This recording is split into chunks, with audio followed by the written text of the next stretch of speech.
ఎన్నికల్లో ప్రచారం హోరందుకుంది. ప్రధాన పార్టీలు ప్రచారం నిర్వహిస్తున్నాయి. మనతో మాట్లాడడానికి మాజీ డిప్యూటీ సీఎం కడగంటి శ్రీహరి ఉన్నారు. సార్ చెప్పండి, ఈ ప్రచారం ఎలా ఉంది, ఏ అంశాలతో ముందుకు పోతున్నారు? ఈరోజు Hanamkonda arts and science college ఆవరణలో మేమందరం కూడా ఈ మైదానంలో వాకర్స్ అందరినీ కూడా ఉదయం 6:30 నుంచి కలుసుకోవడం జరిగింది. ఏప్రిల్ 11వ తారీఖు నాడు జరిగే ఎన్నికలలో టీఆర్ఎస్ పార్టీ అభ్యర్థి పసునూరి దయాకర్ గారికి ఓటేయాలని అడగడానికి వచ్చాం. వాళ్ళందరూ కూడా కలుసుకున్నాం.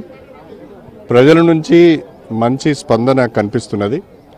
అసెంబ్లీ ఎన్నికల కంటే రేపు జరగబోయే పార్లమెంట్ ఎన్నికలలో ఇంకా మా అభ్యర్థికి మెజారిటీ పెరిగే అవకాశం ఉన్నది. అసెంబ్లీ ఎన్నికలలో కాంగ్రెస్ పార్టీ కొంత పోటీ ఇవ్వగలిగింది, కానీ ఈ పార్లమెంట్ ఎన్నికలలో కాంగ్రెస్ పార్టీ పూర్తిగా బలహీనపడిపోయింది. కాంగ్రెస్ పార్టీలో ఉన్న వాళ్ళందరూ కూడా ఎన్నికైన ఎమ్మెల్యేలు సైతము ఇతర పార్టీల వైపు, ప్రత్యేకంగా టీఆర్ఎస్ వైపు చూసే పరిస్థితి వచ్చింది. ఇక్కడ నిలబడ్డ అభ్యర్థులు కూడా పోటీనిచ్చే పరిస్థితుల్లో లేరు. కాబట్టి మా పార్టీ అభ్యర్థికి ఈ ఎన్నికలలో తప్పకుండా మెజారిటీ పెరుగుతుందని మేము ఆశిస్తున్నాం.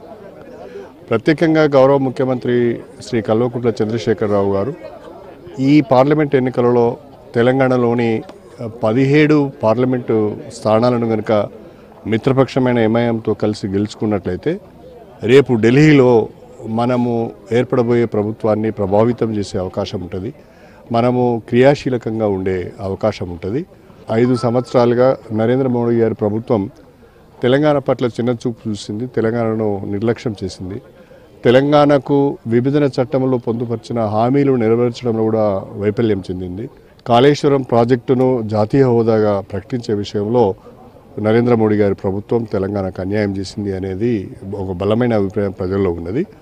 రేపు 17 సీట్లు కనుక మనం గెలిస్తే రేపు ఏర్పడబోయే ప్రభుత్వంలో మనం క్రియాశీలక పాత్ర పోషించినప్పుడు మన కాళేశ్వరం ప్రాజెక్టుకు జాతీయ హోదా వస్తుంది. త్వరితగతిన మనం ఆ ప్రాజెక్టును పూర్తి చేసుకుంటే 1 కోటి ఎకరాలకు సాగునీరు అందించే అవకాశం ఉంటుంది. అన్నీ కూడా మనము కేంద్ర ప్రభుత్వం పైన ఒత్తిడి తీసుకొచ్చి సాధించుకునే అవకాశం ఉంటుంది. కాబట్టి తెలంగాణను మరింత ఎక్కువ నిధులు తీసుకొచ్చి వేగంగా అభివృద్ధి చేసుకునే అవకాశం ఉంటుంది. కాబట్టి 17 మంది ఎంపీలను గెలిపించాలని చెప్పి టీఆర్ఎస్ పార్టీ పరంగా తెలంగాణ ప్రజలకు విజ్ఞప్తి చేస్తున్నాం. వరంగల్ పార్లమెంటు నియోజకవర్గంలో మాకు కాంగ్రెస్కు, మాకు బీజేపీకి పోటీ లేదు. కాంగ్రెస్ బీజేపీ పోటీ ఇచ్చే పరిస్థితులు కూడా లేదు.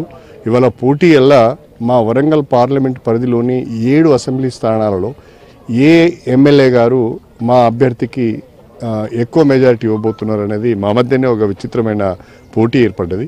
పోయినసారి 4,50,000 మెజారిటీ వచ్చింది. ఈసారి 5 లక్షల వరకు మెజారిటీ వచ్చే అవకాశం ఉన్నది. కాకపోతే ఒక ప్రమాదం ఏంటంటే పార్లమెంట్ ఎన్నికల్లో పోలింగ్ శాతం తగ్గుతుందేమో అని భయపడుతున్నాం. ఆ పోలింగ్ శాతము తగ్గకుండా జాగ్రత్తలు తీసుకోవాలని చెప్పి కూడా మా కార్యకర్తలకు దిశానిర్దేశం చేయడం జరిగింది. దానికి ప్రచారంలో ప్రజల వద్దకు ప్రధాన పార్టీలో లేదు, మేము గెలిపే లక్ష్యంగా ముందుకు వెళ్తున్నాం, అభివృద్ధి దిశగా ప్రయత్నిస్తామని చెప్తున్నారు. విజయన్ దుర్గప్రసాద్తో అశోక్, మ్యూజిక్ న్యూస్, వరంగల్.